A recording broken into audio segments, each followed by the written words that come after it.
नमस्कार, स्वागत है आपका एशिया न्यूज इंडिया में। मैं हूं कीर्ति सिंह। जिस तरह से राज्य में कोरोना संक्रमण बढ़ रहा है, इसे लेकर हर व्यक्ति के मन में एक ही सवाल आ रहा है कि आखिर इस संक्रमण का इलाज क्या है।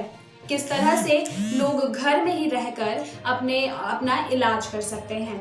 साथ ही कई लोग ये भी सोच रहे हैं कि जिस तरह से इस वक्त ऑक्सीजन की कमी देखी जा रही है, तो आखिर इस ऑक्सीजन लेवल को कैसे बढ़ाया जाएगा। ऐसे ही कई सवाल हैं जो लोगों के मन में उठ रहे हैं, जो हमसे भी पूछ रहे हैं कि आप इसका इलाज बताएं। तो आपके इस परेशानी का हल लेकर आज हम आए हैं। दरअसल रिम्स अस्पताल, जहां पर फ्रंटलाइन वर्कर्स के तौर पर, कोरोना वॉरियर्स के तौर पर एक डॉक्टर है जो कि लगातार कोरोना संक्रमितों का इलाज कर रहे हैं, जिनका नाम है डॉक्टर विकास कुमार, जो कि पेशे से न्यूरोलॉजिस्ट है और जेडीए के प्रेसिडेंट भी है, जो लगातार संक्रमितों का इलाज कर कई लोगों को ठीक कर उन्हें उनके घर भेज रहे हैं। आज हमने इससे संबंधित मुद्दे पर उनसे बात की। तो चलिए देखते हैं क्या है डॉक्टर विकास का कहना। Thanks for inviting me on your channel. Myself Dr. Vikas Kumar, department of neurosurgery RIMS. अभी कोरोना को लेकर लोगों के दिमाग में तरह तरह के सवाल उत्पन्न हो रहे हैं और उसमें जो एक नंबर 1 पे आ रहा है कि आने वाली जो थर्ड वेव होगी वो कैसी होगी और वो किन पॉपुलेशन को इन्फेक्ट करेगा। तो ऐसा बोला जा रहा है, ऐसा प्रेडिक्शन है कि जो आने वाला थर्ड वेव है वो बच्चों को इन्फेक्ट करेगा, 18 से बिलो ईयर वालों को इन्फेक्ट करेगा। और अगर मुझे जब पता है कि हम लोगों को जब ऐसा प्रेडिक्शन हो रहा है कि ऐसे थर्ड वेव बच्चों को इन्फेक्ट करेगा, तो ऐसी स्थिति में हम क्या क्या कर सकते हैं। इसमें एक नंबर 1 पे जो हमारे पास चैलेंजिंग टास्क है कि इस इन्फॉर्मेशन से पहले हम बच्चों को वैक्सीनेशन करा दें, साथ ही साथ 18+ से ऊपर वालों को भी वैक्सीनेशन करा दें, ताकि ये वेव आने से पहले ही ब्रेक हो जाए। और दूसरा जो हम लोग काम कर सकते हैं वो ये कर सकते हैं कि जो भी इसके संक्रमित होने के रास्ते हैं उनको रोकें, जैसे मास्क यूज करना, सैनिटाइजर यूज करना एंड जितने प्रोटोकॉल्स हैं उस कोविड प्रोटोकॉल उसको बहुत अच्छे से फॉलो करना।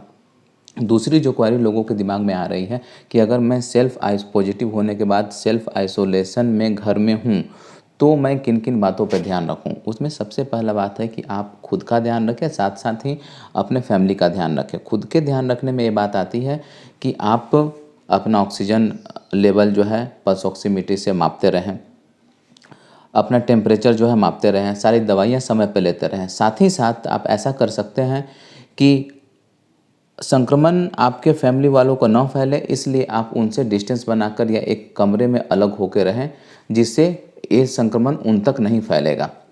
इसके बाद वाली जो तीसरी एक नेक्स्ट क्वेरी है कि अगर मुझे फीवर आ रहा है और मैं कोरोना टेस्ट कराऊं या मैं सीधा दवा शुरू करूं। तो मैं इसमें बोलना चाहूँगा कि आप सबसे पहले कोरोना टेस्ट कराएं, जो कि RT-PCR टेस्ट होता है, सबसे अच्छा टेस्ट है RT-PCR, वो आप कराएं। उसके बाद ही मेडिकेशन शुरू करें। नहीं तो ऐसे क्या होता है कि लोग एंटीबायोटिक और इसका इरेशनल यूज कर रहे हैं, जिससे अभी रिसेंटली बोला जा रहा है कि लोगों को लीवर डैमेज हो सकता है या डिफरेंट लीवर में एंटीबायोटिक रेसिस्टेंस हो सकता है, लीवर में थोड़ा डैमेज आ सकता है। इसीलिए मेरी सलाह ये रहेगी कि अगर आपको फीवर, सर्दी, खांसी, जुकाम ऐसे चीज़ आ रहे हैं तो आप पहले कोरोना टेस्ट करा लें। नेक्स्ट ये बात होती जा रही है कि सेकेंड वेव जो हम लोगों का कोरोना का आया है वो पहले वेव से इतना खतरनाक क्यों है। जब मैंने एनालिसिस किया तो मैं इस 2 बातों पे पहुंचा हूं। एक तो जो बिल्कुल साइंटिफिक है वो कि ये वायरस जो है म्यूटेशन करने वाला है, इस तरीके का वायरस है जो अपना रूप बदल लेता है और ये पहले से ज़्यादा घातक है। साथ ही साथ हम लोगों ने एक और पॉइंट जो एनालिसिस बेसिस पे हम लोगों के दिमाग में चल रही है कि जब पिछली बार ये वेव आई थी तब हम लोगों ने क्या किया था कि हम लोग बिल्कुल ठीक हो गए थे। ठीक होने के बाद लोगों के दिमाग में ये बात चलने लगी कि कोरोना से बहुत ज़्यादा मौतें नहीं होती हैं, हम लोग बिल्कुल रिकवर कर जाएंगे। इसी वजह से लोग लापरवाह होते चले गए और इस बार जब सेकेंड वेव आया तो लोगों की लापरवाही की वजह से ये बड़े पैमाने पर फैली और बहुत ज़्यादा लोगों को अपने चपेट में लिया।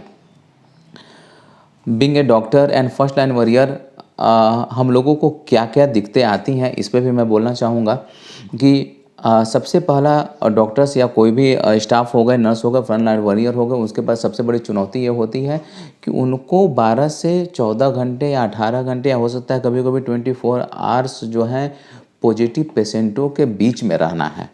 और तो उन्हें हमेशा एक डर बना रहता है कि नहीं कहीं मैं एक इन्फेक्ट हो जाऊं या नहीं हूं। हालांकि अगर हम लोग देखें कि पीपीई किट पहन के, ग्लव्स पहन के, मास्क पहन के अगर हम लोग बहुत अच्छे से काम करें तो इन्फेक्शन रेट जो है बिल्कुल नेग्लिजिबल के बराबर है। साथ ही साथ एक और जो डर रहता है कि अगर मैं अपने फैमिली के साथ रहता हूं तो कहीं मैं पॉजिटिव मरीजों के कांटेक्ट में आकर अपने घर जाऊं, ठीक, तो कहीं अपने फैमिली वालों को इन्फेक्ट ना कर दूं। एक जो सबसे अहम सवाल अभी में बहुत ही ज़्यादा चला था कि रेमडेसिविर कब यूज़ करना है। तो रेमडेसिविर को देखा जाता है कि बहुत ज़्यादा क्रिटिकल सीवियर या कोरोना के लास्ट फेज में यूज़ नहीं करना है। उसको एक माइल्ड टू मॉडरेट में हम लोग यूज कर सकते हैं, या यूँ कहें कि अर्ली फेज में यूज करने से चेस्ट इन्वॉल्वमेंट होने पे उसकी क्राइटेरिया है, तभी रेमडेसिविर फ़ायदेमंद है, अदरवाइज रेमडेसिविर फ़ायदेमंद नहीं है। एक और जो लोगों के दिमाग में बात चलते चला जा रहा है कि रेमडेसिविर की कालाबाजारी को कैसे रोकें। तो इस बात को समझने की ज़रूरत है कि चूँकि रेमडेसिविर का लोग इरेशनल यूज कर रहे थे, तब गवर्नमेंट ने एक बैठक बुलाई और उन्होंने कहा कि सिर्फ हॉस्पिटल को ही हम रेमडेसिविर देंगे ताकि वो उसका जुडिशरी यूज कर सके और उन्हीं पेशेंट को रेमडेसिविर दे सके कि जिनको रियल में ज़रूरत है। इसलिए ऐसा डिसीजन लिया गया और हॉस्पिटल में रेमडेसिविर जो है सिर्फ हॉस्पिटल में मिल रहा है, बाकी दुकानों में नहीं मिल रहा है। लास्ट ही में मैं एक बात बताना चाहूँगा कि अगर आप होम आइसोलेशन में घर पे हैं तो कैसे अपने ऑक्सीजन लेवल को बढ़ा सकते हैं। सबसे पहले बताऊँगा कि एक रिसर्च देखा गया, उस रिसर्च में बोला गया है कि डर से हमारी इम्यूनिटी जो है कमज़ोर होती चली जाती है। इसके संदर्भ में बोलना चाहूँगा कि अगर आप घर में रह रहे हैं तो थोड़ा शांत रहें, ज़्यादा पैनिक ना हो और सारे दवाइयाँ अच्छे से लें। ये एक वायरल फीवर है, कुछ लोगों में घातक है, लेकिन मैक्सिमम लोगों में ये दवाओं से बिल्कुल ठीक हो रहा है। घर पर ऑक्सीजन लेवल बढ़ाने के जो नंबर 1 उपाय है कि इन केस आपका ऑक्सीजन सैचुरेशन डाउन जा रहा हो तब आप प्रोनिंग करें। उसमें पिल्लो लगाकर पेट के बल लेटना होता है, 30 मिनट तक बैठे, फिर दूसरे पोजीशन में चेंज करें। ऐसे ऑक्सीजन लेवल जो है बढ़ जाता है। दूसरे जो स्वस्थ हैं, जो बहुत ज़्यादा बीमार नहीं है, माइल्ड सिम्टम है या अपने आप को प्रोटेक्शन लेना चाहते हैं तो वो योगा कर सकते हैं, जिनसे ऑक्सीजन लेवल थोड़ा बॉडी में बढ़ता है। साथ ही साथ आप भाप ले सकते हैं। भाप लेने से हमारे जो नज़ल कंजेशन रहते हैं वो दूर होता है और ऑक्सीजन लेने की क्षमता जो है हम लोगों को बढ़ जाती है।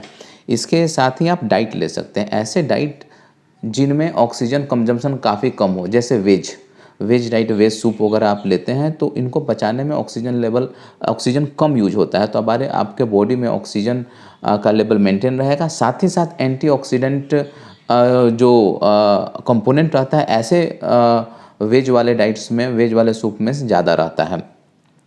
एक काम साथ साथ आप और कर सकते हैं कि जब भी आप होम आइसोलेशन में हैं तो 3 चीज़ों पे हमेशा ध्यान देते रहें।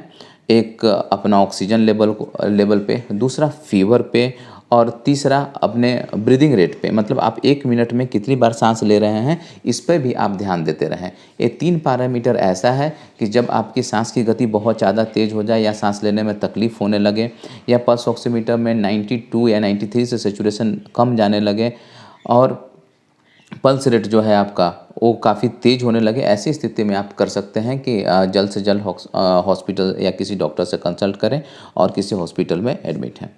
Thank you. तो देखा आपने, ये थे डॉक्टर विकास, जिन्होंने आपके जो सवाल आपके मन में उठ रहे थे उनसे संबंधित जानकारी आपको दी। साथ ही जैसा कि इन्होंने कहा कि किस तरह से आप पॉजिटिव रहे और अपना इलाज कराए घर पर, घरेलू उपचार के तरीके से। अस्पतालों में भी जाकर किस तरह से आप देख सकते हैं कि ये इलाज कर रहे हैं, इन्होंने अपने माध्यम से आप तक जो बातें पहुंचाई। उम्मीद है कि अब आपको ये समझ में आ गया होगा कि किस तरह से इस संक्रमण पर काबू पाया जा सकता है। बाकी की तमाम जानकारियों के लिए जुड़े रहे एशिया न्यूज इंडिया के साथ रांची। तब तक के लिए घर पर रहे, सुरक्षित रहे। धन्यवाद।